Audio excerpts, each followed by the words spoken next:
Hello, everybody! I hope you are having a beautiful morning, night, whenever you are deciding to watch this broadcast here, right over at Hyperion. We have had some amazing matches already go on within the weeks. Obviously, the week 2 right now, and we are here with two different teams, two different stars. We had Kaiju Corp Clover versus Voltage, and I will be your play-by-play caster, username underscore Intel, or just username Intel for short. Here, joined by my wonderful color caster, Lizaroo? You know, gotta Lazaroo. Lazaroo. Gotta make sure I get it right. You know, the Spanish dialect in me kind of canceled out some of the words, but we're here. We're happy with the first map going on to Busan. I think we're gonna have a wonderful night when it comes down to both of these opponents, especially since, you know, for me, it's always going to be that blind reaction. I always like to know the base minimum of these teams, and so I can kind of get to know them the more the map goes on. But obviously, you know, you're a bit more knowledgeable on them. So, you know, if you just had to make, a kind of feeling and prediction, especially when we're looking at the kaiju card, more of the clover. What are your feelings on them, and how do you feel? Well, Kaiju Clover is a brilliant team. We've seen them since the Hyperion Invitational Cup, and they showed us a lot of what they can do in that first tournament we held, and it was impressive. There was a lot that they can do well. They play a lot of different comps, and they're very cohesive as a team. So I think we're gonna see a good showing tonight from them. Ooh, that's gonna be nice. They also have the funny numbers, so that's definitely something to look out for. On the opposite side, at least when it's Voltage, this is very much a smaller roster than to say the least, especially with their note from the trenches. That's funny, but when it comes to Voltage, are you feeling a little bit more happy about them, a little more worried? I actually haven't had the opportunity to see this team in action, so I am excited to see what they can bring to the team today. They do have a ringer in today's Scarrow that comes from Frost Surge for DPS, and I think that's going to be good for them. They are a smaller team, so maybe they don't have as many flex players or as many options, but that does mean that they work closely together as six, and maybe that they play better together. Ooh, I mean, you're 100% right on that sentiment. I think this builds a lot of synergy when it comes down to both of these teams. More than anything, I think that's sometimes why I prefer having just a six-man roster or six-them roster, if you want to have that inclusiveness in it. But nonetheless, when it comes down to, having that roster, you're going to be built. You're going to know what everyone runs, and you're going to feel extremely comfortable. So when going into a map like Busan, especially the big old drum, I always forget the name they go with it, Sanctuary, I gotta thank my Oakley for that, whispering in my ear like my own schizophrenia. Regardless, let's... how do you feel about this specific point of Busan? Because I feel like Busan, as in general, it's pretty likable, but what about this point? This point, I think, is a little in the middle range. I don't think it's anybody's favorite map, and I'm sorry, chat, if I'm way far off on that, but I think that there's a lot that can be done on this map, but it's not necessarily favored to only one type of comp or another. I think it's kind of equal across your different options here, and I think, you know, as we see on the screen now, we probably are gonna see some brawl, but I'm excited about that. That could go very well for both teams, and especially in a matchup, I'd like to see where both teams fall.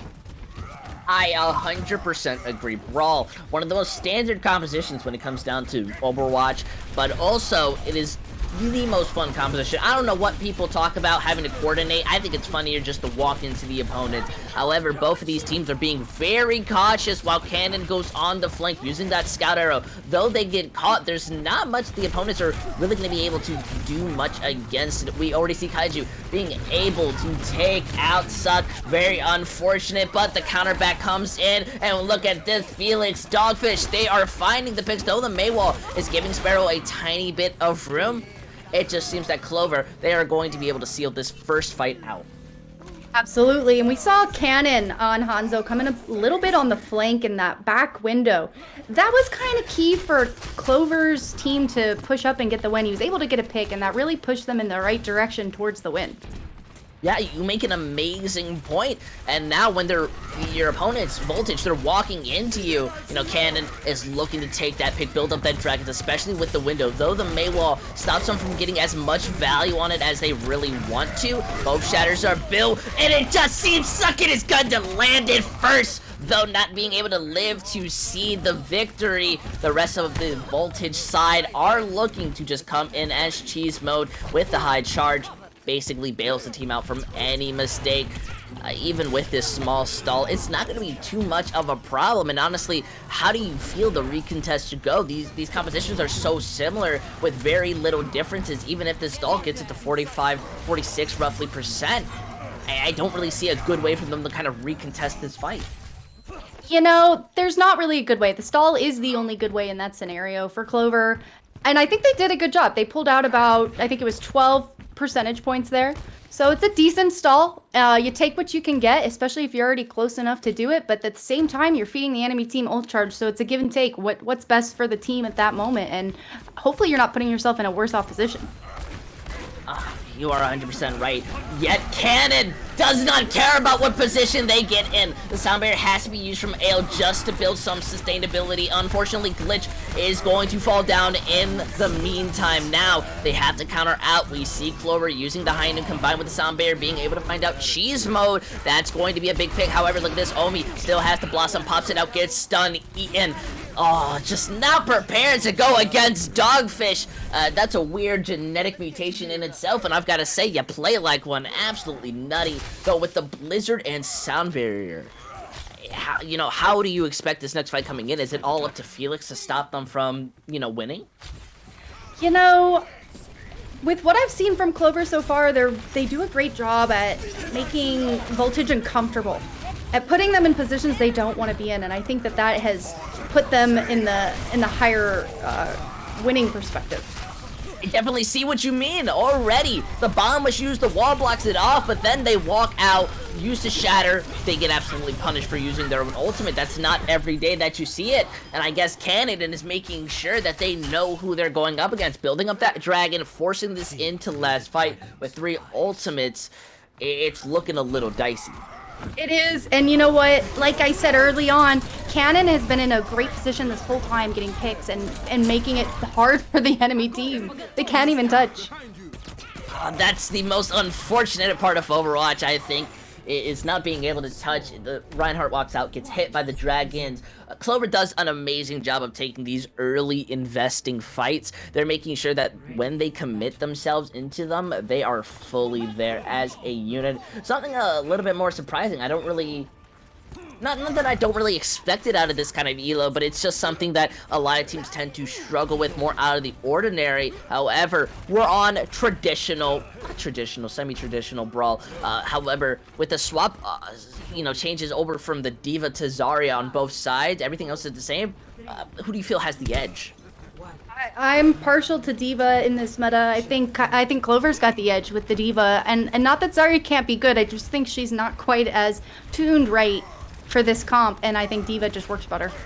Your sentiment has a lot of understanding, especially when one composition is high damage, so D.Va can mitigate that to barely anything. It seems though they want to play the high ground, dropping on top of their opponents, not being able to secure a kill off with the Phantom Hammer, but playing carefully. Gets a beautiful charge on the Sucket, and yet pays with their own life as Glitch falls. Yet we do see Brock able to trade out. clvr finding the better when it comes down to the picks. It's still being one big of a mess as Reaper just needs to walk closer into them. Felix is alive, having that off-tank can mean a lot, but you're still playing very sporadic. You're inside the enemy's own line of sight. Omi eventually falls down. Dogfish does trade in. The point goes into favor of clvr. That's the bright side as Bratty, unfortunately, gets pushed out of the point. This is going to force a reset because they don't have any flex support to peel in, and that's a very unlucky moment. They could have brought that back at any point. Now, with this very kind of brawly rush, how much of this do you feel is like walking into your opponents rather than just, outsmarting them? Yeah, there is a lot of that, and I think there's a lot to be said about taking tempo, which I think kaiju clvr has done a great job at doing, and I think Voltage kind of sits on the back end, and that's going to be the death of them in this series if they don't start pushing forward and being more aggressive. Oh, but it doesn't really work when they're trying to be aggressive and they get hit by the fire strike, so they lose Bratty, and now the rest of the team, though they managed to find both Copal and Glitch, it's just not looking good as the rest of the team can't follow up. They can't stay alive. They do have a chance to immediately walk back in this fight, but the problem is Glitch having the Lucio already respawning is a big bonus. Absolutely. It really is a big bonus. You're going to have that speed. The kill was great, but the problem is Lucio's so fast. He's going to get back so fast. So, I don't know. I think there's a lot that kaiju clvr's doing really well. And I think Voltage isn't doing poorly by any means. I think they just need to go faster, be more specific with their kills, make sure they're attacking the same person, because there's a lot where fights where it seemed like it was winnable and things just didn't happen. Yeah, but what kind of fight is this? When Sucket walks in, lands down the 2K shatter. These main tank players, they absolutely love the changes, and that's what I'm talking about when it comes to winning back this fight and putting in that effort, putting in that elbow grease. Nonetheless, we were talking about being able to win, play that aggression, and it's almost as if they heard you and they just listened to what the casters had to say. Opposite of caster curse, man. Opposite. Yeah. It's exactly what I wanted to see from them. but I'm scared. 3 ultimates versus 1. One negated can absolutely mean something, but the Blizzard is used to stop them from touching point. It seems that they really just want to win by getting this point, forcing those chicks out. Baptiste using their mortality is allowed to touch. Dogfish uses the high noon just to be annoying as they set up, waiting for the Reaper to use the Blossom, but gets punished. Not going to be able to land it. Sound Barrier is going to give a little bit more time when it comes down to sustaining themselves on the point. But look at this. Scarro is making sure to play all around the point. Bomb being used just to stop them from touching. They play the aggression. Scarro swiftly escape, but I mean, how beneficial is that? The rest of your team needs to touch that point. Now your Reinhardt is there as you have to sneakily go in. You're able to pop it out, but getting punished nonetheless, as it's a little bit too late. It just seems that clvr, they have the 4-piece, and as Zarya falls down, there is just nothing you can do to secure this team fight. Once more, as we've seen it continuously throughout these series, one team is able to take out the victory when it comes to control, and it seems that Kaiju Corp clvr, they're gonna be the first ones. Yeah, absolutely. And that last fight, that last push from Voltage, when they were all going in, we saw the shatter that if right here from Suck It. The shatter was great. This is exactly what I was hoping to see, and they lined up for it. And I think Scarrow trying to stay alive there, kind of getting away when he had ult, I think that was the right call. The problem is we needed to see more togetherness from Voltage. We needed to see them all be together and focus on the same thing. You know, Scarrow had the right idea, but it didn't work out. He did get punished when he decided to use his ult, which is unfortunate. But I think that we are seeing signs of life from Voltage, and I don't want to count them out just yet. I definitely don't want to as well. You know, Control often is debated as one of those warm-up maps, one of the most useless maps in Overwatch when it comes to estimating your opponents, and that's solely just because it caters to a certain playstyle, and it's the first map, so I definitely feel that the sentiment is there. I don't know how much you agree on it. I somewhat do, you know? No, I do. I do think that they have an opportunity here.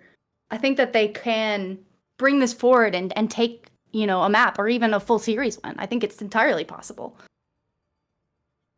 So, at least when it comes down later into the series, I think it's going to matter more on what adaptations you see. Map pick very much is going to be down to the wire on how they try to go up against it, and I feel mostly because depending on what map you pick, that switches up the style.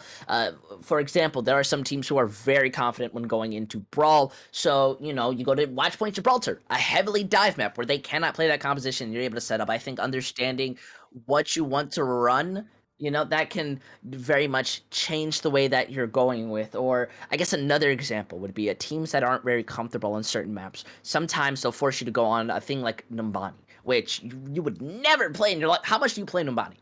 No, rarely. Yeah. Yeah, I mean, we occasionally play it in scrims, but it's not often I see that map.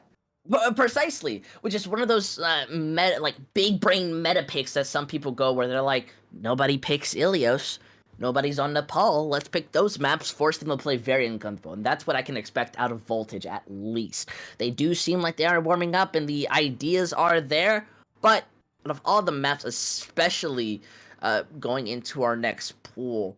Actually, no.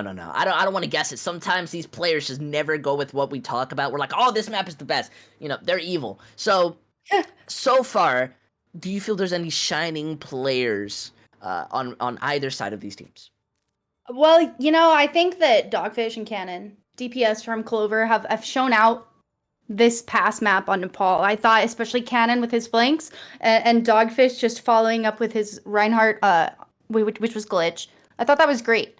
As for Voltage, I thought there was some shine out plays from different players at different times. I didn't think it was any one specific player. But I thought their Reinhardt really showed some really exciting moments. Moments that I didn't expect to see that surprised me in a good way. Ooh, you know, you make a really compelling case too. I think very much, at least right now, going off of like just from everything I saw, a lot of my more interest is in a player like Cannon who, in like Dogfish, who continuously showed up as DPS. They did an absolute phenomenal job, but I definitely feel that you make a better point, more of one of those silent people who was able to make a difference when they could. It may not have been always, but it was there. So when going into a map like Rialto, not heavily like a Rhine map or so, how much of a change do you truly feel this will be? As much as I'm excited to see how Rialto works out, I think I'm more scared to see what compositions run out on it. Yeah, I fully agree on that. There are a couple options we could see on Rialto. We might see some double shield, we might see some dive, but we could stick to this brawl comp. I honestly expect to maybe see some flyers in the sky, maybe an Echo, maybe a Pharah Mercy, something of the sort. We'll see how that runs out, and it depends how much Voltage or clvr really feel about those specific characters, but I kind of want to see it. I want to see each team play in a different comp and how they match up. And I really do want to see Voltage, after they've warmed up and after they're ready to go, how they're able to bring that back to the table. I want to see some Wrecking Ball. And I like the Wrecking Ball composition so much. I think it's such a fun composition to see play against. More than anything, I like seeing teams get bullied. I like teams being on the back foot, thinking about what they should do. Like the Wrecking Ball's walking into us and we're not shooting it. What do we do? And those are some of my favorite moments. But at least for me, if I had to throw my hat into the guessing ring, I definitely feel we're gonna be looking at these divey double shield comps. I feel those are what people benefit from a lot more on Rialto, especially when that first point, that first chokehold, is so oppressive. Playing it in comp is the most annoying thing because your team never knows what they're doing. But we're in an organized kind of spot. I'm going to be really excited to see what ideas walk in. But if you had to pick double shield versus that, we can just say kind of a general rush dive, like it has the monkey or it has some usage to running in, or like besides from that double shield, the bunker, Orisa compositions versus dive compositions, fundamentally, which one do you feel would be better for Rialto?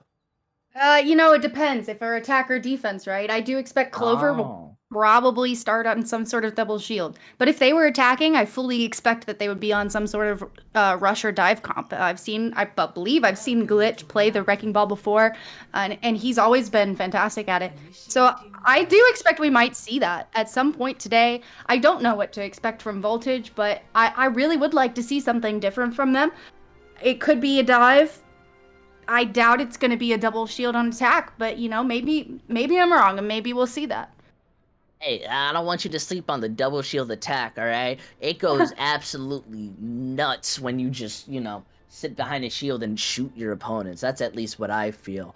More than anything, it seems that we're looking a bit more onto the brawl. We're going to take a second not to look at the opponents who Voltage, who are sitting there looking like they want to go onto this defensive comp. And that's because I don't trust players anymore. I've been hurt so many times with like Bastion teases and no Bastion. So I want to get your opinion. You're seeing this defensive comp, Ryan Diva, Cassidy, Hanzo, Baptiste, Lucio.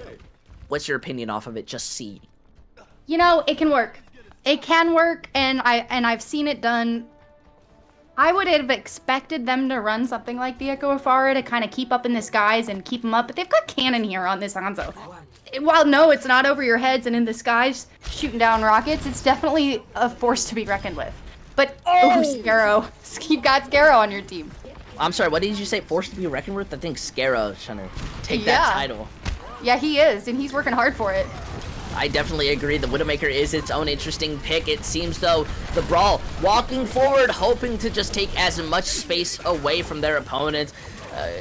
clvr are still having to play incredibly dangerous because look, Dogfish gets picked out. They just aren't paying attention to the Widowmaker, who's getting at least free body shots. May not be headshots, but it's shots nonetheless, though. Playing underneath is a good angle to take. Don't know how much you want to take that 2v1 into the Echo and Widowmaker. They are now protected. Shatter goes through, and it is clean as they manage to just finish off the double shield. You may have two shields, but you can't block both of the whole Shatter. At least that's how I feel. No, you can't. And you know, you've got Scarrow on this Widow. He's gotten 2 picks in that fight, so objectively that was a better fight for Voltage. However, the Widow picks are going to come in when Scarrow can get an angle, and that's not always going to happen consistently, which means it's on the rest of the team to really push up and get those picks when they can instead of waiting for them to come in. Now, the bigger issue is how do you try and engage that? The Fire Strike with the window combo! You've got to give some love to that. Coordination takes out the Baptiste. Now the Zenyatta feeling a little claustrophobic. Seems the Orisa's following through. No Home Alone as well. They'll be back inside their spawn as a family. Yeah, wow. That was an incredible window fire strike there. Props to the Atlantic Reign for showing us that early. We love ourselves some Gator up in here, but you know, I wonder when Voltage is gonna swap their comp. And right now, maybe they're just playing for ults and see where they can get it, and then they'll swap. We'll see. They are gonna try and take a different angle though, so maybe this will work out better in their favor. I can definitely understand this. The big problem is that's a whole dragon just sunning into you. And it seemed that they just didn't have any healing to be able to defend themselves, as both of the tank line, well, just singly, the tank line falls down. Cannon's gonna feel proud. They have so many ultimates. What do they need to do, Liz? They need to use their ultimates for one. I mean, that's step one. Use your ultimates. They're coming up on 5, and we have yet to see them use one. And maybe that's the whole idea. Maybe they want to ult up and swap. We'll see. But I'd expect them to use some ults. That's really what they need to do. Definitely feel with that. They find these picks though, using the bongo sight. So many ultimates all at once, and it's overwhelming just the entirety of Clover. There is a chance for a recontest, I do feel, but hey, they listen to you. You know what? The ult dump works. It's not effective. It's not efficient, I mean, but it works. Oh, they're having to just move in. Glitch's shield, which is absolutely gone. They have the shatter. They land it through, hits the Baptiste, and it helps to finish off the Orisa. Even though they had a lot of ultimates, the Transcendence comes in extremely late. Not going to be able to peel in for the team, and it's less than 30 seconds. Well, as when the fight starts to commence, they're switching up their compositions. Do you feel confident in them with only the Echo ult? You know, I think they can make it work with just the Echo ult. I do, and because I think that's a strong ultimate, and I'm glad to see that they finally swapped. I think that needed to happen earlier, but I do think that this can work in their favor. They're going to have to be aggressive, though. They're going to have to get this Echo ultimate right and push in hard. It seems that they are still playing cautiously, looking for their opportunity, but it's too late. Now, the Echo can't even play as the main tank. Gets melted down beforehand. The Dragon's doing a good job. Unfortunately, Glitch gets punished, just does not defend themselves, has no shield to be able to do so, and they slowly get picked off. If anybody gets off the point, this could go into either side. However, it does seem Cannon is eventually going to get punished by Brady, the true MVP, not only healing, but pumping in the damage. They don't seem to turn their face as Dogfish manages to find the 2K. Both Reinhardt's returning in, no longer looking in favor for Voltage. You poor soul, until the Transcendence gets built up, peels in. Reinhardt's able to start walking through, second built up the shatter, looks to slam it down, does get blocked, but you're able to get that free damage in until the sound barrier from Copa is able to help out the rest of Clover, but it is no longer in their favor as we see Voltage sustain themselves throughout, find the pick, stop the stall, and they are going to be allowed to push this point further until they kill that Moira, you know? Yeah, silly Moira. Look, Brady is the silent MVP of this first point. The angles he took, the kills he got, he was able to stay alive. Brady on that Zenyatta, that was fantastic there. That's the reason they won. If Brady wasn't as aggressive as he was, if he wasn't as effective able to build Trank like that and be able to use it for his Reinhardt in that moment, they would have lost that point. They would have been full held. I have to give that to you. You said it perfectly. I could not put it in better words. However, I don't feel good about the enemy team who is just sitting down. Voltage, you poor souls, you didn't know they were walking onto you as Glitch charges them. And even the Dragon, that's overkill. Nobody's gonna walk into that. That's a little rude. You stop the stall, you stagger the Diva. And honestly, how much of your feelings are kind of changing? Even though they managed to bring it in, they instantly lose that fight. Does that make you feel a little bit unconfident, or are you just willing to see how this works out? I'm willing to see how it works out, man. I mean, they can do it. They're gonna have to fight for every moment that cart pushes. They're gonna have to fight for it. But absolutely, I think it is possible. I just think Clover has this great team synergy that we're not quite seeing from Voltage.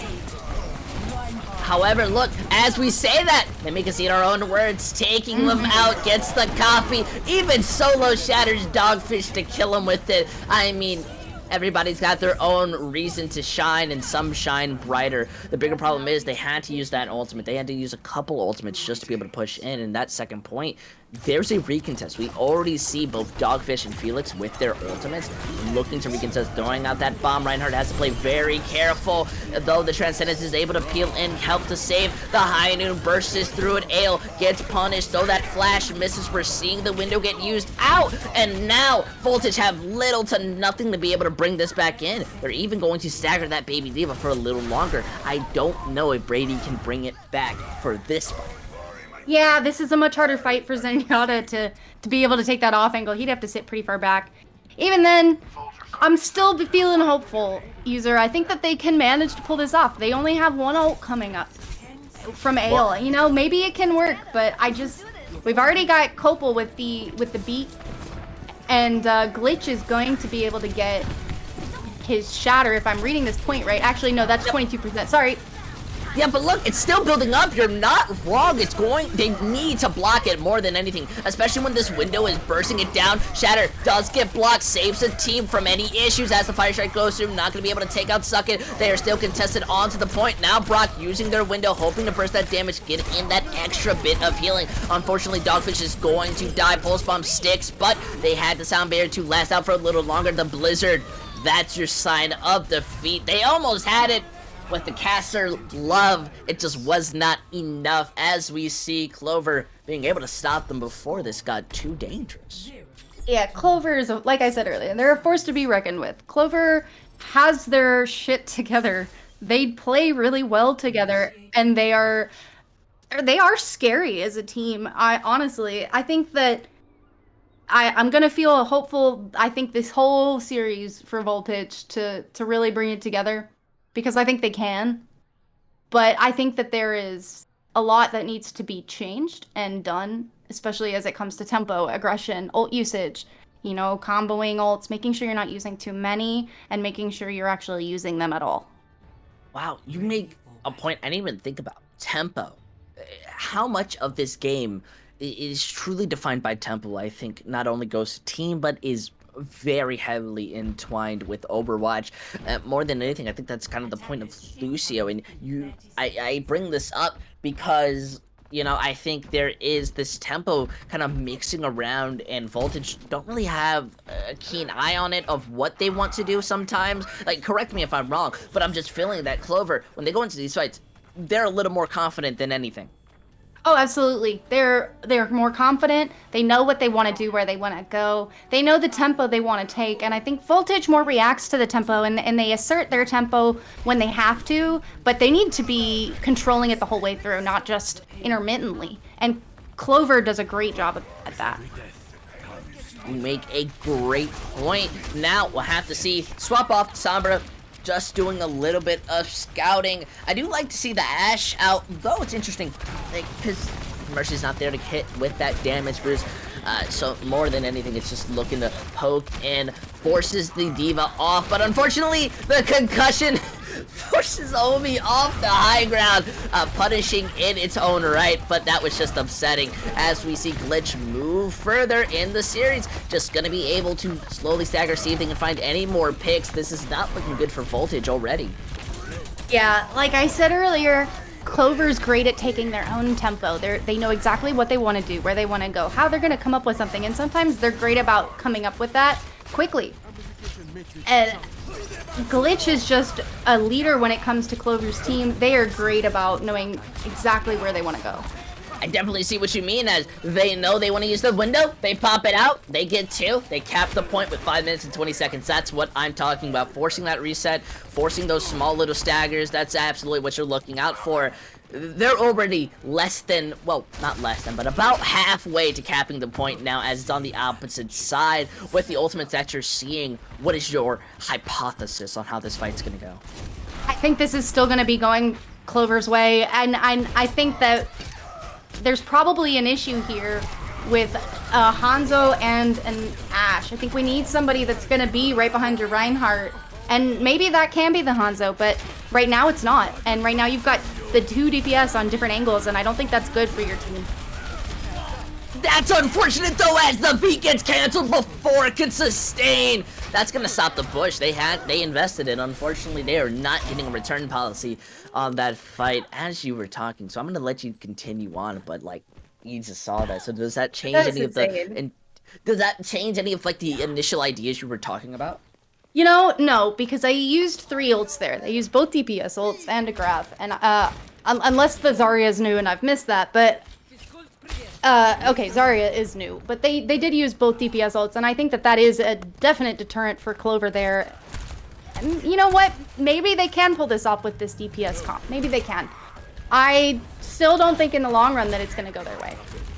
Look at this, we see them moving forward, looking to take this fight. However, Suckit uses the shatter! I mean, glitch, there's just no reason in even trying Suckit. It's just looking to say MTD in the chat. And I mean, that's the confidence we're looking for, though Super may have started an evil trend.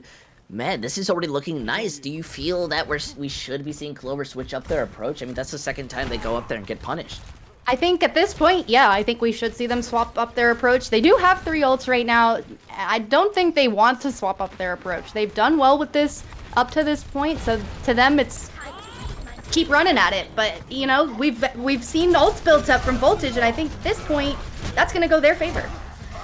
We already see that Bob making work, though that window is able to at least help some damage, and healing. Glitch is already dangerously low. They do manage to get the trade onto Cheese, but losing Brock is what matters the most. It's just not looking that great. Even the sides, interestingly, were swapped. Cannon at least builds up the dragons. That's the bright side of here. But those 5 minutes that we initially saw have lowered down, and by the time it's the next fight, it's roughly going to be around less than 2. Yeah, this is where Voltage is going to hold. This is the position they want to be in. Right now, both of their DPS ults are on cycle. We're going to see the dragons used probably next, if not this fight, the next fight. And then by then, Omi will have the Bob. And that's going to work out really well in their favor. Definitely can see what you mean. The dragons looking to split them off. The healing is just enough. Suckit was so dangerously low, but it seems Dogfish is going to be able to finish out Omi. That's the bright side of this. At this disadvantage, they have the dragons to be able to defend themselves, but Suckit's coming up onto the shatter. It's a very messy fight nonetheless, but they are playing incredibly careful. They don't want to lose anybody, but they don't want to give up as much space, yet they still back up. They're waiting for this push, and Cannon finds Ale using the high noon. They move further, and it just seems the shatter gets canceled midway through as Scaro is looking to use the dragons. Doesn't get much. The bomb, it's an unfortunate effect, and it just seems that there's just not much that is going to be coming out when it comes to Culver, as they had the opportunity, they had the moment, getting a little bit too confident. They are going to choke just inches from the point. That's not going to be feeling good. You know, Dogfish getting out alive there, though, that's insane. Good for him, and good on his team for helping assist in that. They're doing a great job holding here, and I've been a little skeptical against Voltage's attack here in our recent talks, but I think that they can make this work if they continue to hold like this. Yep, they're using the window we're seeing go forward. Immortality and the Sound Barrier looking to sustain, but the Shatter actually just cleans through. Cheese may be stealing the kills, but that was all Suckit shining. Oh, well, a bit of that and an ult dump. That was about 5 ults there from Voltage. Okay, true. So they do have the dragons coming up, but this is going to be a very difficult next / maybe last fight for them to hold. This could go multiple different ways. It depends. Are we going to be able to see Brady or Suckit build up an ult before the end of this next fight? And what ults do we expect to see from Clover? We've got JB Rocks Forever with the window coming up, and there's Cannon and Dogfish both coming up for High Noon and Dragons. Yeah, look at that. Already the Immortality has to be used. Cannon is able to find Skara, but they're having to play incredibly dangerous, walking into their enemy's site. Glitch able to trade in onto Cheese. Unfortunately, Suckit does not notice the Baptiste, who is just behind, pumping in that damage with nobody left alive to truly contest. I mean, the Lucio and Tracer are there, but I don't really consider them as people sometimes. it's just not going to be working as well. They have to stall for as long as possible. The Tracer being the true MVP as well. Lucio's quickly falling out. We do see Suckin return to the fight, building close to a shatter. Wait, this actually might be massive. Being able to finish it out. Dogfish, the last person on the side of clvr besides for the Lucio. There's just nothing left. I can't believe that wait, no, the shatter coming out from Glitch. Look now, finish it, but getting charged. They manage to live as the Moira continues to return back into the fight. Glitch does fall down as the window from the Baptiste. Brady is looking to pump in that damage. Nobody left to touch the point. I can promise you that we did not see that coming. As Voltage, they managed to tie up the series, taking Rialto. I can't believe that they were able to make this work. I am impressed. I am thoroughly impressed by Voltage's hold right there. That was insanely close, and clvr did not want to give that up easy. You saw that the surprise Rhyme shatter from our perspective was insane, and you know, they had it was the Tracer and Lucio left on point for Voltage, and they were able to keep it together, not die, and actually keep themselves in the game long enough for their team to get back and use ultimates and get them the win. Good for you, Voltage. That was a great showing. I've got to say, you know, we talked a lot about how they needed the switches, how they needed those momentum picks. That was absolutely what we were talking about. There is no better definition of just showing how much you can change and push forward. Now this is looking closer to a series rather than a possible stomp, and that's what I'm saying, you know? Absolutely proud of Voltage, especially Suckin' and Cheese, you know? They used a lot of ultimates, come back, Suckin' is building up these shatters as if it's cakewalk. Yeah, my brain is a mush after that one. We just saw a bunch of different strategies from teams, both teams really, mostly from Voltage, that I didn't expect to work, but they pulled it together and they really made it work. I'm thoroughly impressed. I definitely would have to agree, but if you want to see what's coming next, who's going to be able to take the series, what map's going on, make sure you stay tuned with Hyperion Open Cup Week 2, because we'll be right back after this quick break.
Hello, everybody. Hope you had a wonderful break. I definitely feel that we in the casting booth had a good one. A bit of debating, deciding which Overwatch hero was the best. Personally, for me, it's none of them. Still waiting for that next hero to come out.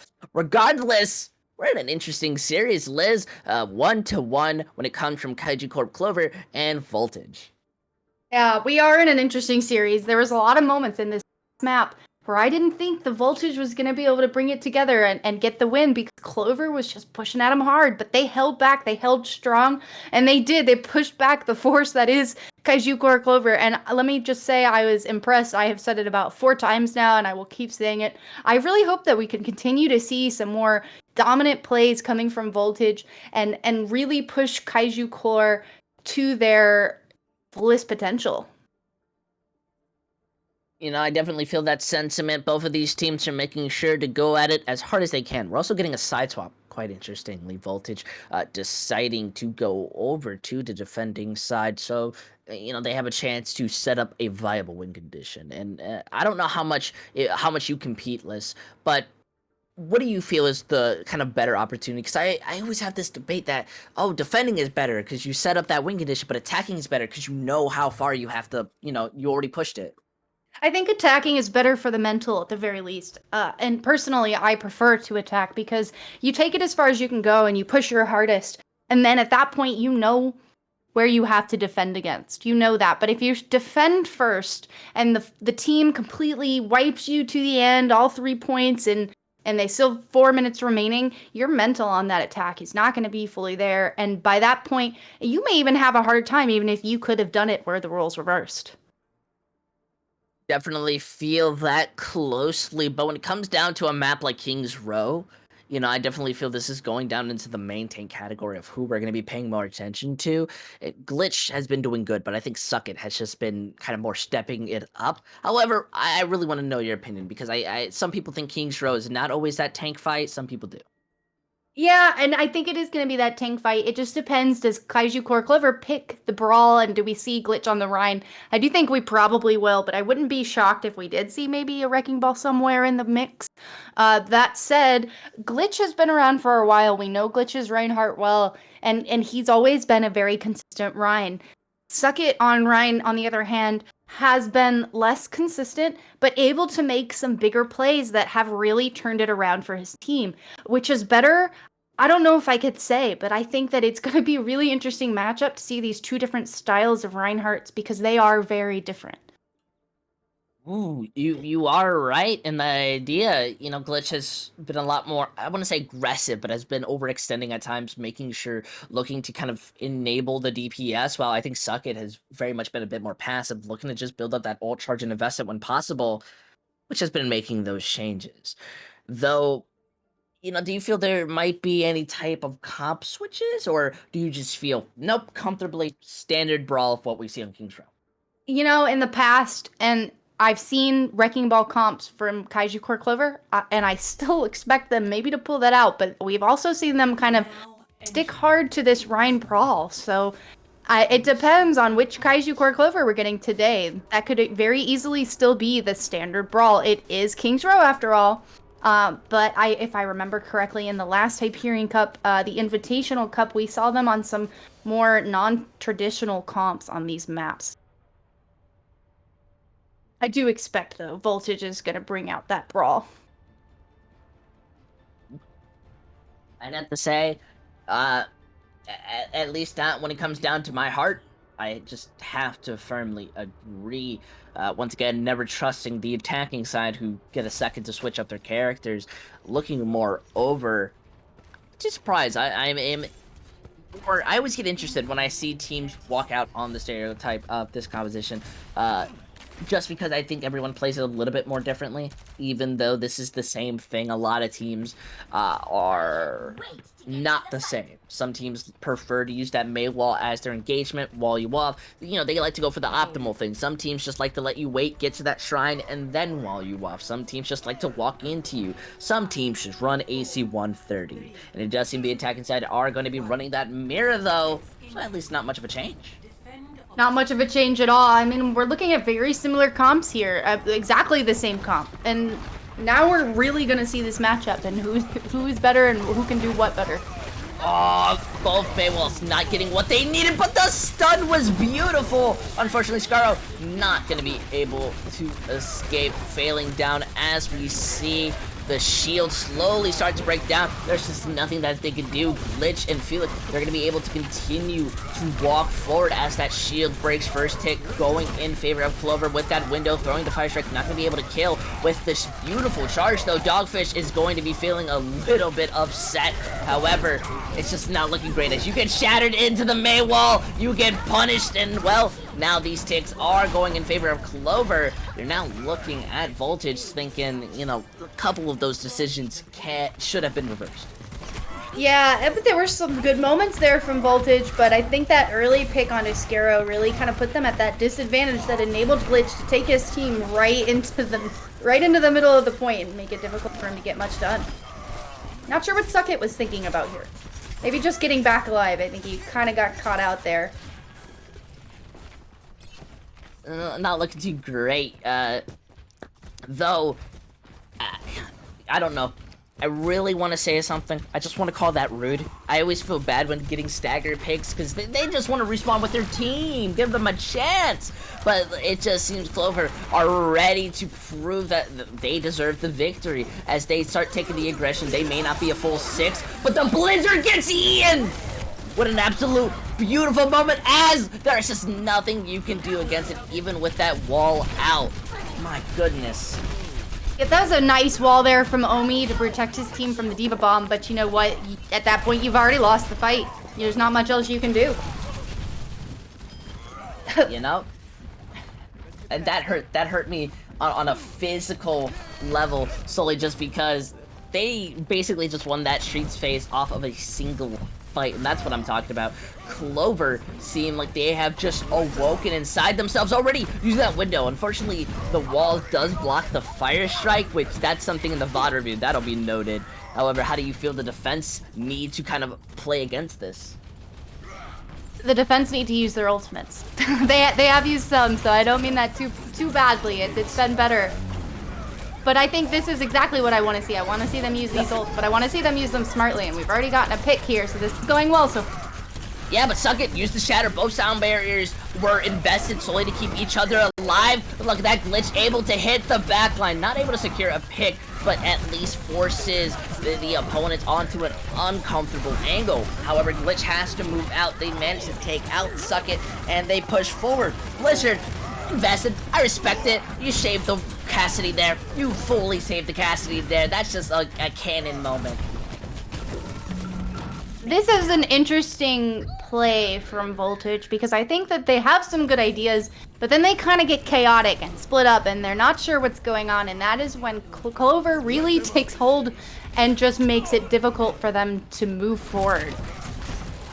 Now, as we're moving out into this last fight, it seems they are finally being able to stabilize, even though that window is pumping in the damage, as Scarro is able to get the fan, the hammer kill, finishes off the May. They have finally stabilized, even if this Lucio is going ham. Yeah, I'm impressed, though, that Copel was able to actually get away without getting the final blow from anybody on Voltage. I'm not sure what Brady was thinking. Maybe he was just, you know, in solidarity with Copel. But much better plays there from Voltage. That seems so much more cohesive, and it almost seems like Voltage does better when they're under pressure. When they have to hold in this moment, when that's all they have to do or it's over, they play better. Definitely have to agree to sentiment. Look, as they have to come back into this fight, they get a good wall up, but they're not able to secure. It's the high noon that makes them play the bite with the shatter bomb! I really hope my microphone did not just peak there. That picked up because that was insane! Oh my god, that was insane. The high noon to get them all to run away, and with the D.Va Bomb coming right in after from Felix Felicis, that was a great play from Clover. I mean, and to close it out too, that was amazing. Now the question is that play of the game, or do we see something better? You know, I just think you take a deep breath. I don't think it's that you play better or prepared to step it up. I think you take a second, figure out what you want to do, and then start to counter around it. You know, that was such a quick map, 3 minutes and 36 seconds on your time bank. That's That's a lot given, and I'm sorry. I'm laughing because I've got some Hoyas on my mind right now. Yeah, and I will say that they went into this third point with about, I think it was 4.5 to 5 minutes on their clock, so they did tick down about 2 minutes worth of time against clvr, which is good for them. This is a much nicer time bank to look at than a 5.5 minute time bank. So I think this is something that Voltage can work with. We're seeing Scarrow in this Pharah right now. I don't think it's going to continue to be a Pharah, so I'm not going to comment except to say that. But we're going back in for this attack push from Voltage, and I'm curious what their plan is and what they're going to be trying here. Wait, Voltage, they're running out on the Zarya. I don't remember seeing this. Maybe my eyes deceive me, but the Maywall doesn't, as it's working better on the side of clvr as well. The main tank gets caught out. They're able to force them back for a tiny bit. She's, though, flanking off, interestingly enough. Not there with the team. Is getting found out and is getting punished. Walked on and taken out. Though we see Voltage being able to do the same, taking up Dogfish, now going in with the counter charge. It's not going to be looking to that benefit. Team Sucket is the one who's going to get punished. However, the Heinen build from Scarrow, incredibly quick, takes out Cannon, helps secure this fight, and they're going to be able to take this point. I mean, I guess Cheese Modi was the proverbial sacrifice in this instance. clvr turned around to look at the Zarya, took the Zarya out, turned around to the force that is now Voltage right in their faces, and they made sure that they were able to take that immediately. Look at this, though. Dogfish coming in for the revenge, is looking to get a chance to stop them. They're not able to take out... Wait, no, the Shatter! Absolutely massive! Manages to go through. Takes out one, and they are not really going to be able to push forward. Though Sucket has to Shatter to counterplay. They got to be very careful. Cheese Mode still falls out to get the charge, and Sucket dies way beforehand. This is going to be a good hold. I think this is by far one of my favorite points to hold. Yeah, this is definitely a moment where you could full hold this if you play it smart enough, and I think clvr definitely has all of the ability to do that. The question is, are we gonna see Voltage be able to break this? Now, we do have the Mei, and I think there are a lot of opportunities for them to do so. It's just, will they? Yeah, look at this. Goes out with the Shatter. Goes into the wall, though. The Maywall giving them a little bit more space. The Sound Barrier gone out a little bit too late. However, the High Noon combined in. It's just cleaning things up. It just seemed that, well, clvr, they got the better usage out of their ult, and now they are making sure to finish off anybody, making the staggers cause that time bank to dwindle considerably. And I think that Dogfish's High Noon there was good for cleanup. I don't know that it was entirely necessary, because we saw 3 ults used from both sides up until Dogfish used High Noon, and at that point we see clvr using 4 ults, and I don't know that in the long run that's going to be good for them. Now, it just depends on how quickly he can build up another one, because this could work just fine for them. I like this flank, though, that they're going in, especially with the Junkrat switch. Wait, where are they? Yeah, they're swapping sides here. What? They're swapping sides. They're making it so that clvr has to defend. They remembered Surefour's Gladiator play and took it a little bit too seriously. Just trying to go on it as a unit. I definitely understand the switch. However, I don't know how much of a favoritism this is. Shatter goes through, Soundbear being able to defend while the bomb splits up their attention and breaks the immortality for Scarrow. Only gets peeled for a tiny bit, and it seems like Glitch is the one who's gonna fall out. Though we made fun of the strategy, it worked amazingly. Yeah, you kind of put clvr on the tip of their toes and force them to do something different, which is, I think, what Voltage was going for, and I think that was the right idea for them to be able to take this point. Maybe there were other options, but I think that is definitely a solid option that they took advantage of. And now, we still see them with some ults left, with some ults coming up, and on both sides as well. I do think Voltage is maybe in the higher favor here in terms of ult percentage. Ooh, yep, big we already eat. see them moving out. That is a massive E. Graviton Surge not having any room to be played. Now losing out that Zarya. It seems they are wanting to back it up. However, if I've learned anything, if you don't pay attention to when you're going, you are going to fall, and they are tripping all over. Yeah, Cannon, though, matching Omi on the Junkrat. That was probably a very smart move from clvr. He's already got the Junkrat tire. That's gonna go really well for them if they're able to use it effectively. Seems the high noon speed boost going and breaks through the kind of wall. However, look at that, the shatter lands, and it is beautiful. The only poor part about it is that Suckett gets trapped with inside the trap. Nonetheless, we do see Riptide being able to take out Omi. They are being able to sustain themselves throughout this fight. Even if the picks are there, Junkrat is a beast in itself. Cheese Mode has to play dangerously around it because the bubbles are only there for a tiny bit. You need that high charge. Immortality keeps you up. They have the Sound Bear and they invested, looking to just use it as a sense to move forward. The ring that comes in, not able to get a kill, but look at this Omi. Well, as I say the names wrong every single time as Cannon moves in, the tries to get anything with the Riptide. It just does not work out in their favor, and we see the reset coming out from Voltage. Yeah, you know, this is interesting here. That Riptire did push back clvr so that Voltage was able to push up the point, but it didn't kill anybody, so we're just delaying the fight here, so I'm curious how Voltage responds. It seems that they respond by losing out on JB Rocks as they have not much. Lich does get picked off. Suckett, the true MVP, as they manage to pick off with Dogfish being picked. It's just more of a side-to-side type of fight. And eventually, Voltage, they're going to be able to sustain themselves. Look at this. Look at that. They have to go back to the spawn room. It's just not much that they can do. No, not much they can do, especially, I mean, Cheese Modi coming up on Graph. The biggest question here is, does it get eaten by Felix Felices again? And this is one of the bigger reasons not to play Zarya against this comp. You're gonna have to make sure that you're watching those cooldowns. Look at this, as we see Baptiste falling down. That's not looking good. The Sound Barrier has to be used just to push forward. Takes out Dogfish while they were using the Sound Barrier.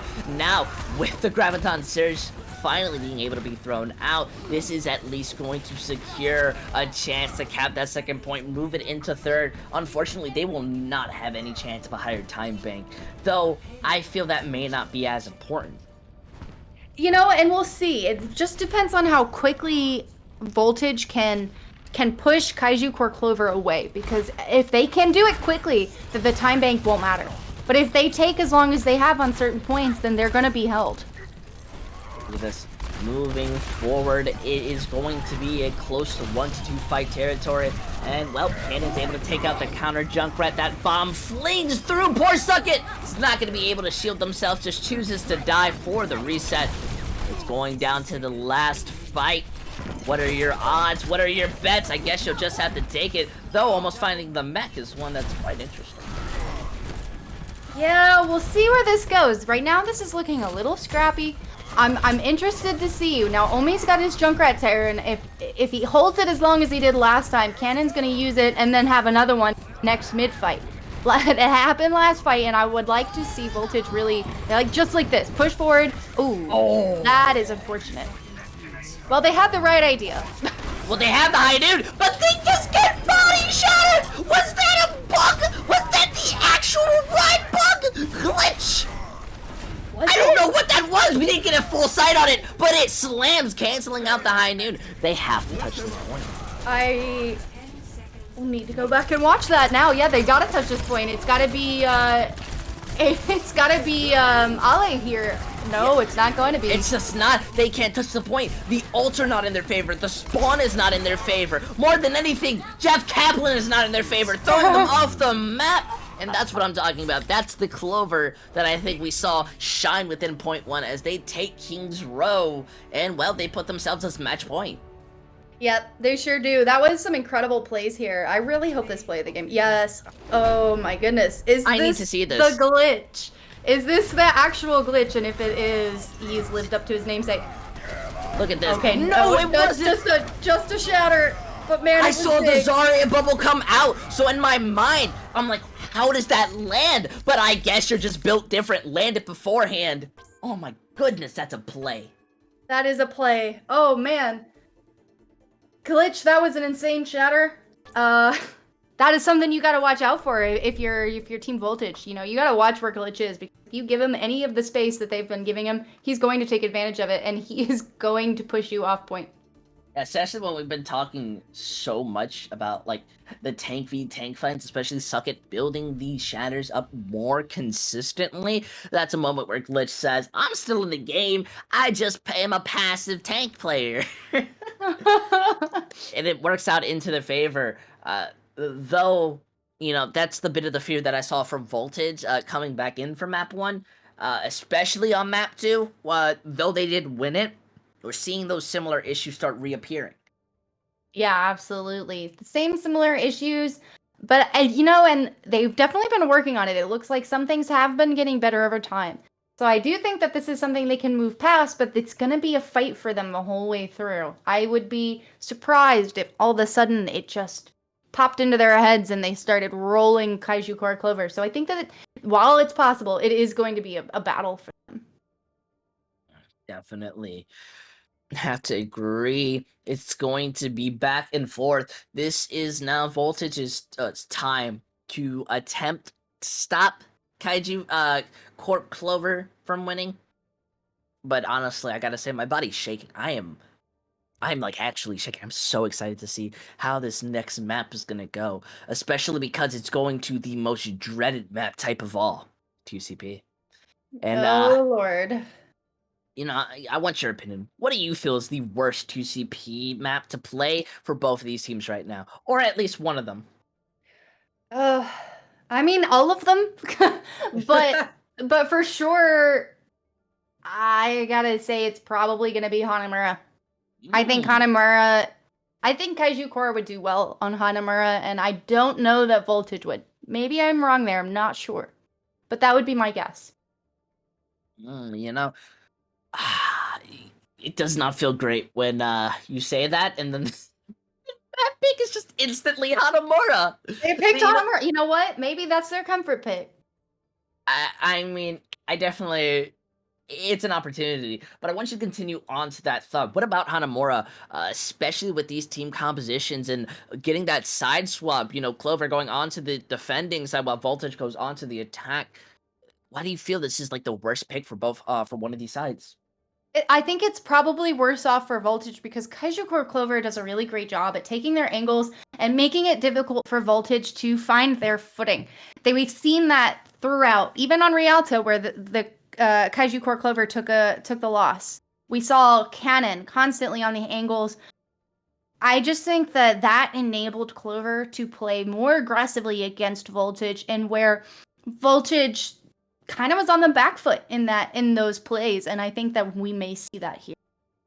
There's so many separate angles, so many small hallways. There's just so many different ways it can go. You say it better than I truly can. Folks, I want to be seeing some anticipation. Your hands must be shaking. Your socks must be off. Because only one team can get this victory today. And I cannot tell you that it's going to be either one. However, we are getting a second to go into this map. I do also want to give a little bit more credit to the support line. I feel like we haven't talked about them enough and how much the sound barriers and windows have been succeeding when it comes to not stabilizing these fights or at least getting an advantage. No, we sure haven't. I think that the supports on both teams are looking pretty solid. Brady, especially on Voltage, has been doing a great job for their team. They've been playing flex support as well as some Zenyatta, which can be played kind of by a flex or main support, depending.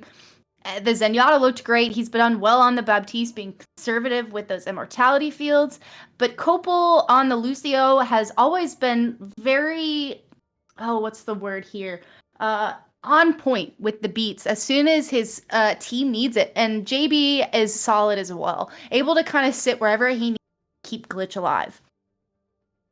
Definitely feel that sentiment. Support players by far one of the most underrated roles. Main support. I'm a main support player. Always gotta represent in the chat as I feel sometimes. But more than Represent. anything, yeah, exactly. More than anything, I definitely feel on a map like Hanamura, that's going to be the most vital part, keeping these tanks up. Especially if they decide to just go out on full brawl instead of maybe something like a bunker or a double shield, maybe even a wrecking ball where you can try to have a lot more security. It's going to be a bit more mixy and dodgy. However, what what do you feel, at least on the defensive side, could be the best comp? Because I tend to feel sometimes it's depending on the team, but I always like to debate people if there is an optimal strategy right now on Hanamura. You know, I don't know if I would call one optimal, because I think you can get away with a lot, and I do think that rank matters here. I think you can get away with a brawl on Hanamura defense, A and B. I think double shield might be a bit easier, but I do think that brawl can work as well. And you know, we've also seen some dive comps, more so on attack, but I think that could work maybe a little less optimally. Yeah, but what about the fact that they're on the Sigma variation, and it's obviously going up against the Symmetra teleporter? The Sigma variation, I think, is just a way to kind of get another shield, kind of maybe a poke double shield variant, whatever you may want to call it, or whatever it may actually be called. Against the Symmetra, I think it just depends. I think it can go well. No, he can't really use his shift ability, but I think that he does well against breaking the turrets at least, and keeping Sim off his team. Yep, you see them take that teleporter onto the point. Those shields only helping the Symmetra as Cannon pays with their life. Same with Glitch. That's a little bit unfortunate. They don't even all die before the second tick is captured. Now they have to walk onto the point to force themselves to fall out, because if they don't, well, the opponent's captured and now you're staggered. Yeah, that was interesting. I do think, like I said earlier, I do think the Sigma variation can work, but that actually requires you to be on point fighting. And the problem is, when they decided to get on point and fight, it was too late. Voltage already had control. Yep, now when they're moving out, they use that window hoping to find a pick as Glitch tries to make a charge. Not going to be successful with it. Now we see as Dogfish finishes off the Baptiste, that saves them from what looked to be a scary push. Hanamura can always end in a steamroll. Right now, it's looking to just get those staggers as that fire strike. Mwah! Bone epic. Yeah, very nice, very nice.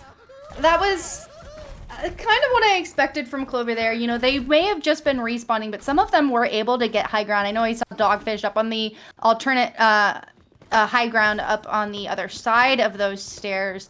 And that was really able to help push them back, as they not only had something right in their face, they had something above them and across them. But we're gonna see them try again, push in again, and maybe take a different angle this time. We do have some ultimates coming up from both teams. They don't know.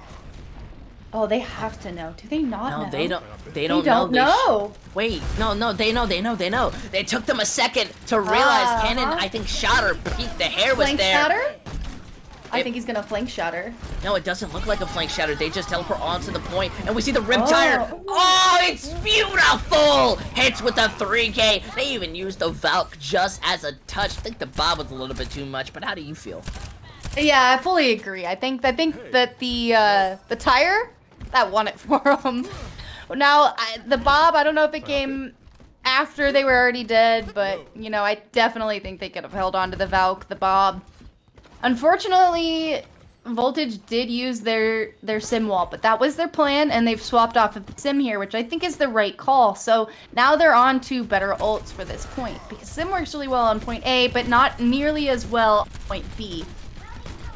Yeah, I can agree. I think you make a very great point. It's just mattering how are they moving in. They try to use that shatter, but it gets really no value, though. Finding out JP Brox is what's massive. The window going up against the shatter. Poor Sucket is going to fall, but at least your team, they managed to get those picked. Oh, that was incredibly close. Mercy gets caught in the air for a millisecond.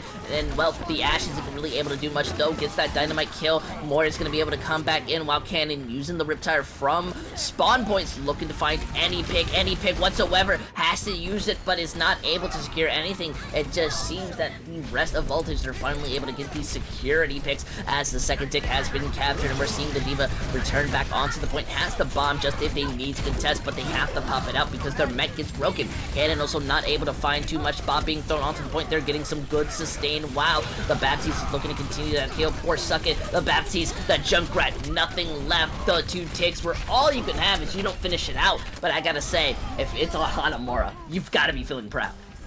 Absolutely, that's a fantastic hold from Clover there. They pulled out all the stops, swapped comp. They used all of their ultimates, which may not be the best thing in this upcoming fight because we're seeing Scarrow and Omi coming up with some ults. Omi with the Junkrat tire, Scarrow with High Noon. I do think that maybe Voltage has the advantage here, but this is 2 CP. It can go either way, and Clover has spawn advantage. That's going to be really difficult for Voltage to push through. Now they've only got 1 tick remaining. Yeah, it is 1 tick, but I mean, they now have nothing to set themselves to move forward. That Riptide was a little too obvious, gets hit by the Fire Strike as they move in, and Glitch is just looking to build up the Shatter. Now has it. One bad opportunity. I mean, it's in the shield. The bug's not there anymore. At least you have the Sound Barrier because Suckett would have died otherwise, though we see the High Noon being able to even out the trades. Still there. This may be more than enough to secure a tick as Cannon has to touch the point and instantly dies. Felix now going on, doesn't have to bomb for that remake. Gives a couple seconds, enough for a charge, but the Shatter lands, does the damage, and including with the bomb. I'm sorry to say, these are just some staggers at this moment. You don't really have too much to sustain yourselves as we see the window being popped onto the point, being able to sustain them and pumping that extra damage down there, though the Rip Tire not really getting anything. It's just an unfortunate folly. We see Felix having the bomb, may be able to contest. Wait, no, they're getting the actual picks. It seemed the respawns were there. It got close, and that's a comeback. Or was that a 2 CP moment? A little bit both. I think that there were definitely some mistakes from Voltage that enabled Clover to play and win that fight. And now they're coming. Now the ult economy advantage has swapped. Copel coming up with a beat, Glitch coming up with a shatter, Dogfish with the pulse. This is going to be looking to be Clover's side, but you know, we've seen Clover in the past use their ultimates not in a very effective way and getting no value in the end. And now they're moving out. Oh, that just does not feel good losing your Baptiste this early. Run, folks, run! Oh. Cannon is coming! It's just like the British as they destroys their backline, and that's just a little bit unfortunate. Less than a minute on the clock. Massive stagger. You know, I almost can't even call it unfortunate because Cannon has been in that same position this whole fight on point B. He doesn't necessarily start there, but even if he starts up here, he drops down just as we're seeing now and makes their life difficult. So at some point, what do you do to stop Cannon? Or are you just going to continue pushing this way with the Junkrat in these tiny hallways? It just doesn't seem very efficient or effective to me. They try to move out. I have to agree. Look, once again, the same strategy gets hit and they get punished. Though that shatter, that was a pretty clean shatter. You're not gonna get any. You're not gonna get too many kills off of it. I mean, glitches it, so you can at least get that ego out. However, the point is at least in this secure spot, there is no chance for a draw. Somebody will win. And, well, it's got to be more than 89.3%. That's a little bit over the second tick. So, you know, I'm no genie. You know, I'm no wizard. But I feel if you walk in the same way several times, you're gonna get hit by it every single time. Especially against a Junkrat, man. You're gonna have a bad time. Yeah, so, you know, now we're expecting a little bit more of a difference. Obviously, the SimTP, most optimal strategy. But what is your feeling right now on Voltage, especially after the not lackluster, but the almost semi kind of impressive attack? Yeah, I think we can see some good things from them. It just honestly depends on how they go about this defense because it could go really well and it could go really poorly. I think Kaiju Core Clover are a very aggressive team, and I think that they can maybe make Voltage feel incredibly uncomfortable at moments. So if they're able to stand strong and hold this defense, I think it will go well, but I think that Clover is the more aggressive team and that has worked best in their favor. You know, you make another great point, and I find it almost interesting that we're actually seeing the Sigma run out on defense. It may be opposite teams, but it's almost as if they're kind of breathing the same air to have this idea. But with the Brigida, you at least have some good brawl potential. Do you feel this variation of the Sigma Ryan competition is going to be better to stop Dogfish? I think, yeah, because I don't know. The Lucio is good for beat. It's good for speeding away. But we haven't seen them do a lot of that, so I think the Brig is going to be better in the long run, at the very least in the kill potential, but we'll see how it actually comes to pass. Yep, they teleport on top, decide to rotate all around, and now they are in their enemy's sight. They're all as a unit. That's the bright side, and it seems Brigitte already dangerously low, but there's so much space given for the poke until that wall comes out. Yet Cannon still taking a considerable amount of damage. Poor Glitch has to just back up, still getting hit, has to peel in for the Team Dogfish, not able to escape. That's practically the end of the fight as Suckit just walks in, pops his Shatter just because they can, and well, they're gonna be looking good. Yeah, that was a very good hold. That's exactly what I was hoping to see from them. We're already seeing a swap from Dogfish off of the Symmetra onto the McCree. So now that we don't have the Symmetra, the question is, do you want that Lucio back, or do you prefer to have this Brigitte? It's just going to depend, and I think Ale has been doing a great job on the Brigitte so far, and we've only seen a little bit, so there's a lot more we could see here. I definitely feel we see the Riptire coming out as the rotation is there. Instantly finishes off 3. They're just trying to make a rotation. You don't gotta be so rude. That is great cleanup from Voltage. This is what I'm talking about. If they're able to keep this aggression forward from Voltage, this is gonna be what helps them win Hanamura. This has been great from them so far.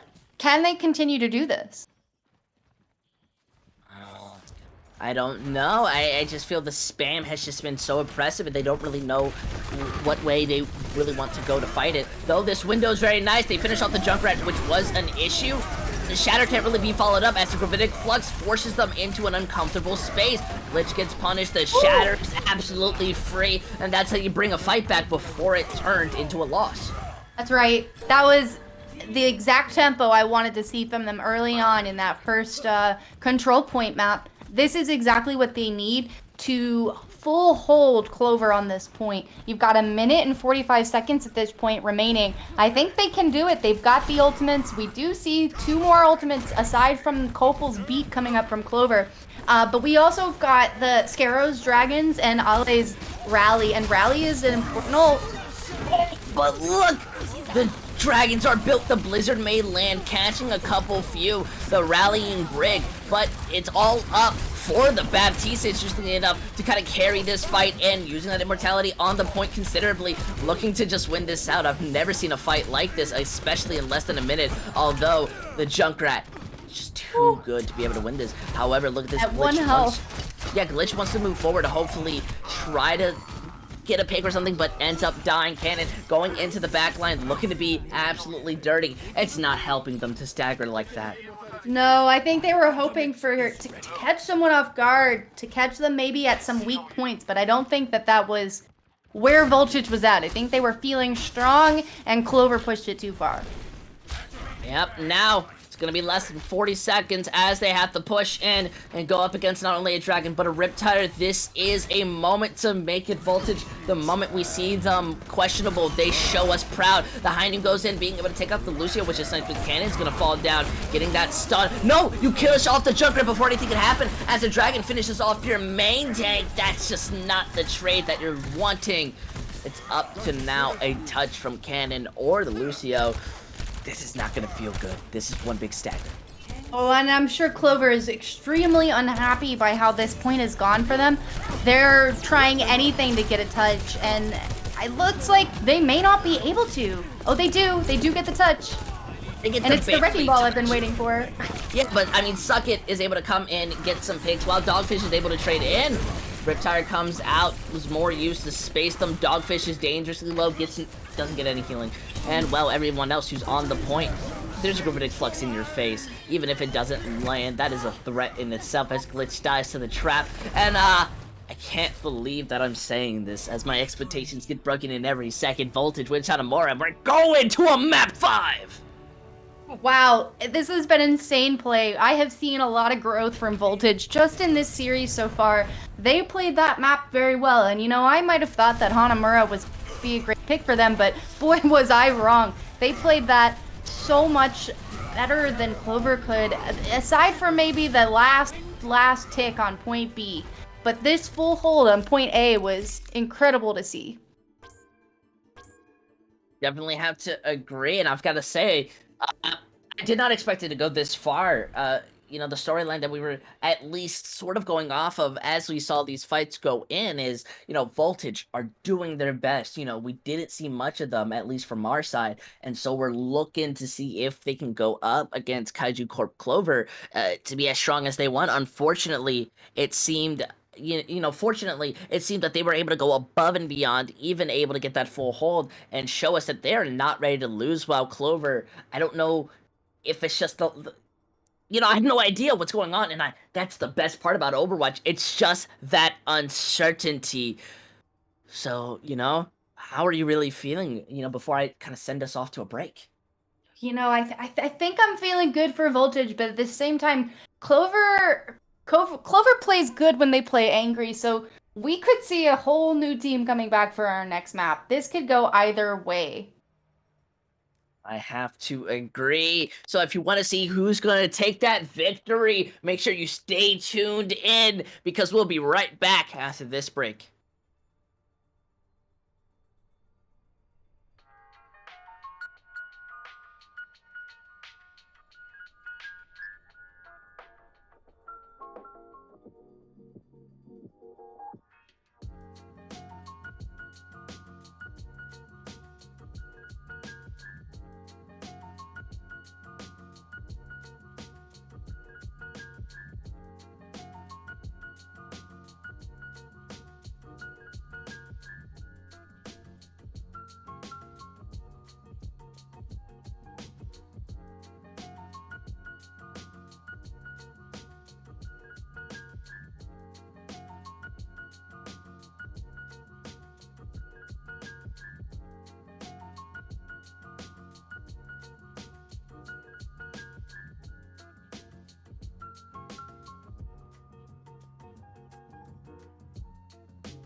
Hello, everybody. I hope you have had a wonderful night, day, whenever you are still deciding to watch this broadcast. And if you actually are still deciding to watch this broadcast and you haven't just skipped to the end because there was a specific moment you wanted to see with this clips, or you're looking to make a montage out of this and you've watched this thing whole through, thank you so much. Gotta give you that love, especially as we move ourselves over to Lijiang Tower. This series has been absolutely fun. And Liz, how are you feeling? We're finally close to the end. I'm feeling good. I'm really interested to see where this goes. It could go both ways. We've seen good plays from both teams. We've seen bad plays from both teams. And I think in the end, we've come up to a pretty interesting matchup here. And I don't know who's in. Ready for battle. I think it's going to be who can confuse the other enough at some points. I definitely got a feel. Quite interestingly, though, these compositions are completely same, yet sort of different. And obviously, I doubt we'll see the Zen Lucio strategy, but when it comes down to the Junkrats, do you feel the D.Va or the Sigma works better when countering it? The D.Va. Oh, for sure, the D.Va. Sigma's great and all, but D.Va's tuned better for it, right? And Sigma's been, I think, working kind of well for Voltage, so I'm hoping that it works better than the Zarya. But in general, I think the D.Va is a better pick. You already make a great point as we see the D.Va help secure the first fight win, that Fire Strike and well the boosters. There's just not much you can do to stop it. Yeah, no, the D.Va's just the better pick, I think, especially for this Brawl comp when you can be so aggressive, so mobile, and the Sigma's just slower. The Sigma doesn't... even with that extra shield, I just don't think it's going to do as much for Voltage as they hope. Definitely have to agree there. At least having the Shatter building up to that window. The rotation is there. They want to meet up close. The Shatter misses out, but the window is helping. Combined with the Fire Strike. Oh, I can't believe it's not butter. That's just the feeling that it gives me when I think of that.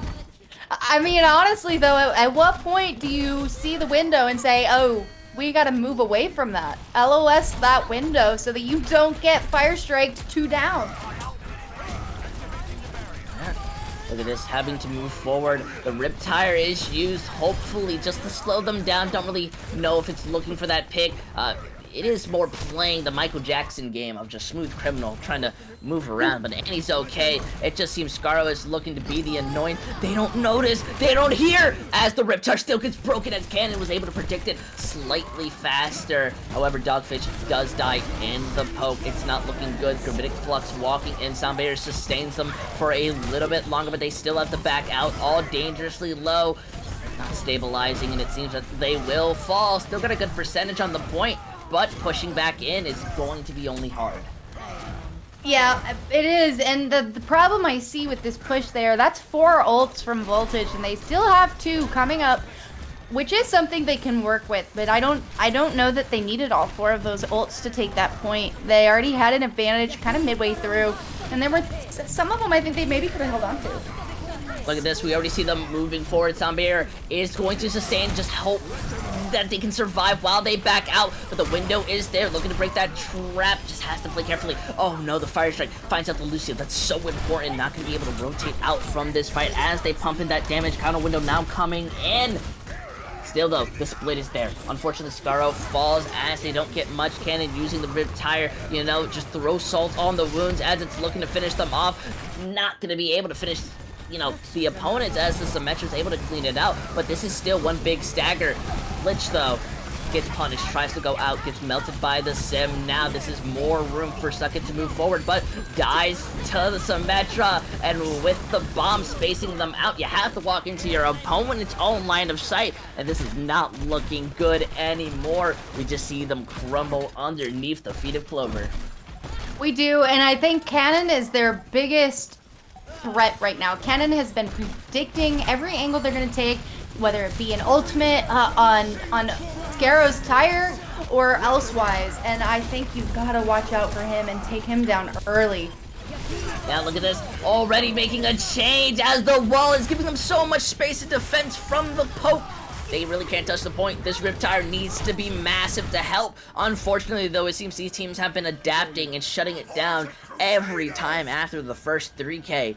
Now, we are at the match point of match point. We need to see some changes coming out. We need to see these teams continuing to give it as hard as they can. I'm wondering how much... Oh, this map, of course. The adrenaline pumping through their body. Oh man, there's a lot that could happen here. You know we're gonna see the Symmetra coming out early. Junkrat is also a popular, but I've also seen Safara on this map. And I don't know if we'll see it, but I think it could work in a team's favor if they can play it to an effective level. Well, honestly, we'll see, but Scarrow on this Doomfist, this could be interesting. This is an interesting change here for Voltage.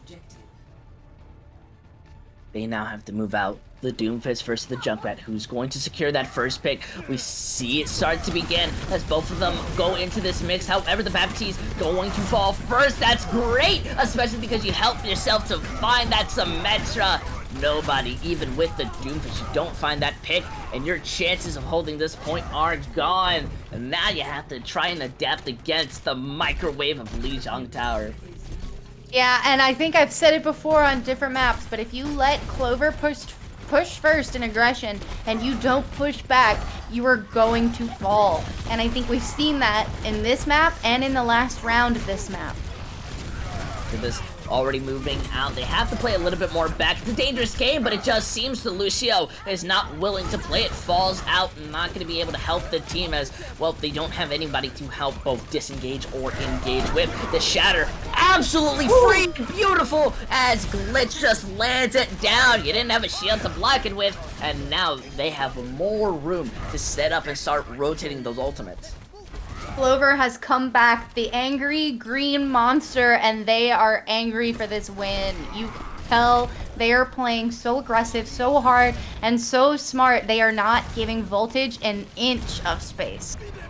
Yep, look at this. Dogfish able to take out the Lucio once again. The over-aggression, the speed boost, I don't know. It's just not working in their favor. Now with this high charge beam and the damage, they are looking to be as annoying as possible. Though, the rotation out, it's seeming to help. You know, and Scarrow on this Doomfist, I want to say he's given it the good try. It's 62% in on this map. When are we going to see a swap from Voltage, or are we just going to see them run in the same way over and over and hope it works? Yep, I don't know, but Cannon is making the difference. Cannon knows what they're doing as they get the 2K, stopping anybody from moving out. And, well, it's immediately the crush. It's one fight territory, and it seems that they have just not been able to take a single fight. And Cannon's looking, Cannon's hungry for the Riptire. Oh, he's hungry, and he's gonna, I would be shocked if he doesn't at least get one, but I expect a big Riptire because that's what we've seen up till now. There it is, 2. Oh, it's just beautiful as it secures. Suckit's not even able to charge the point. Nobody can touch. And I said it once, folks. I've said it twice, but I have yet to say this when it comes down to Hyperion, my first day casting as the Kaiju Corp Clover. They secure the victory. And a great victory it was for them. That was a beautiful last map. Very clean from Kaiju Corp Clover. They were really able to bring it together and secure the win. Well done, GG's to both teams. Kaiju has earned this win. And absolutely a beautiful opportunity just to be able to bring it up. Oh. It's 69 number. I'm getting voices in my head. It just seems that they're coming back. The 69 showing on the map of kill participation. Well, that was an exciting match to say the least. That was a very exciting match. And you know what? Congrats, Felix Felices, for the nice number there. All criticisms from both teams aside, both teams have played very well today. We saw improvements from both sides, and Kaiju definitely played hard to secure this win. All in all, this was a fun match to cast, and I've thoroughly enjoyed seeing both of these teams play and finally getting to see Voltage play. I definitely have to agree, and I think this is where clvr, a lot of their weaknesses are showing. Other teams take notice because Voltage, who may not be seen as one of the top tier teams, were still able to force somebody like clvr to their knees, going back and forth. Even if that was a 2-0 on control, the scoreline does not lie. Yeah, absolutely. There was a lot that Kaiju did that really pushed the team forward. We saw some incredible plays from both Glitch and Felix Felices on the tank line with some amazing support backup from both JB Rex Forever and Copel. And then Dogfish and Cannon just looking so solid this whole series on DPS. Thoroughly great plays all around. Yep. However, we will be coming back in a second just because we want to make sure you get some interviews in. You guys can be able to get some perspective. So if you are interested to hear one of the players from clvr talking to us, and well, we get some opportunities, stay tuned. We'll be right back after this short break.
Hello, everybody. Welcome back as we are here with an interview with Kaiju Corp Clover, Mr. Cool Math's game himself. The voices lead me into the future.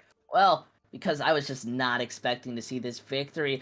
Still, though, Cannon, it is so great to talk to you. Thank you. It's great to be here, dude. Yeah, so obviously you've already been into the interviewing format, but for the viewers who may have not noticed this, the way this is going to work is I'll ask a question, then Last can ask two questions, and I'll finish it out with a nice question sandwich. You know, it's very digestible, at least for us in the booth. Keto So, friendly. yeah, for Canon, so I want to get your opinions when you guys were going up against Voltage. Beforehand, you're in that scrim, you know who you're going up against. How were you guys feeling? You know, we have a habit of scrimming up against teams who are way out of our leagues for one reason or another. Usually because it's like, oh, we scrim someone super hard, come to game day, it's a lot easier, kind of thing. Also, because people lie about their SR, but still, it just makes it a little bit easier going into that kind of thing. Yeah, that makes a lot of sense, and I find that Hyperion has similar problems when looking for scrims. We get baited at times, but at times it is intentional as well. Aside from scrimming up, going into this game, you guys definitely looked prepared, but I'm wondering, did you come across any challenges along the way that you guys struggled with and had to adjust for? The only thing, one thing we had to adjust for is our main tank Wes. He had forgotten about like the Rhine changes, so he was kind of playing a little more loose and stuff. But after we were like, "Hey, dude, Rhine does this, that, this, and that now," he's like, "Oh shit!" and things started working out a lot better. I definitely see that. There was definitely a moment where we saw Glitch go from a little, I don't even want to use this word, but I'm going to use it for the sake of its meaning, a little more passive to incredibly aggressive, and I think it worked out in his favor. Yeah, yeah. You know? User, on to you.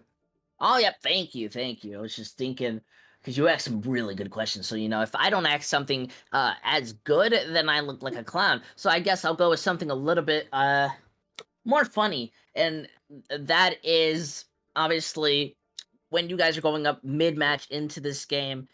What do you think is the best way to kind of keep calm? Because I don't know if you guys are like panicking, like, oh no, they're full holding us or something. So give us a little insight in one of the ways that you calm down.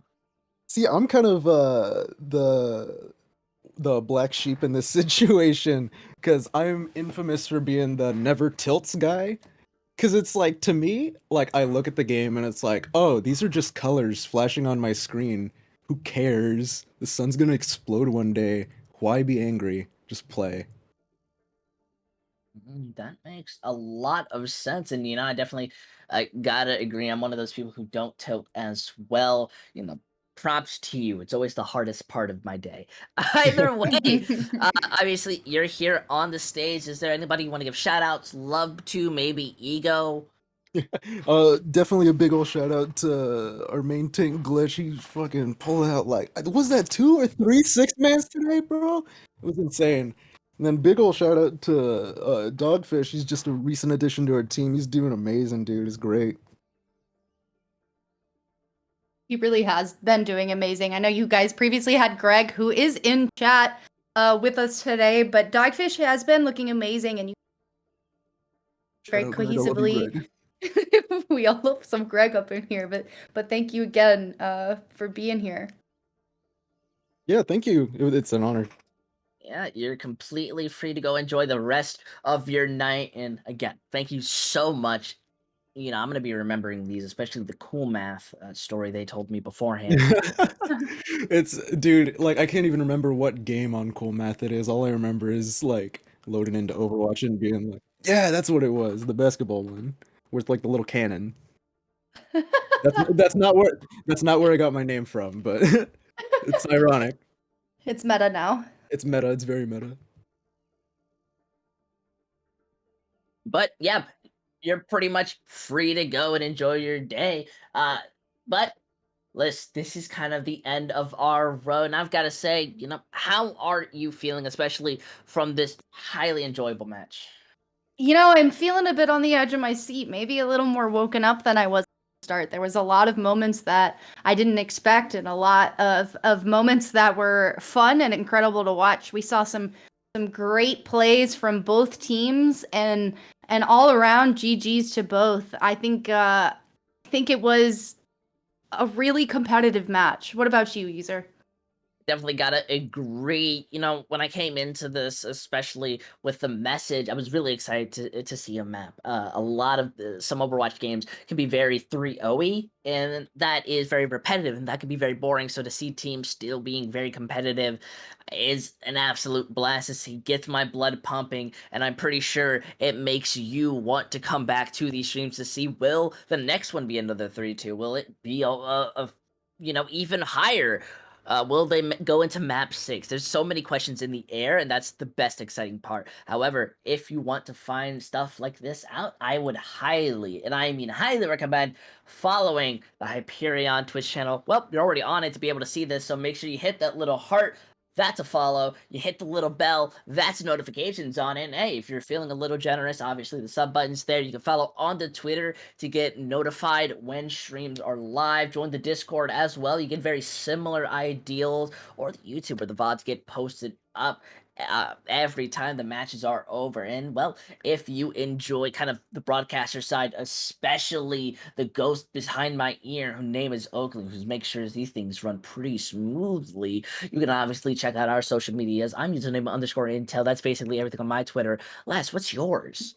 Mine is at Lissaru721 on Twitter. Yeah, so if you've enjoyed our personalities, I'd recommend watching, hitting us with a follow. You may see us more within the Hyperion, or, if demanded, we'll always come back. That's something of love. It is a great production. However, we'll just have to see what happens when it comes down to week 3. I'm using the _intel. This is Lasso, here joined by Oakley, and we thank you so much for watching.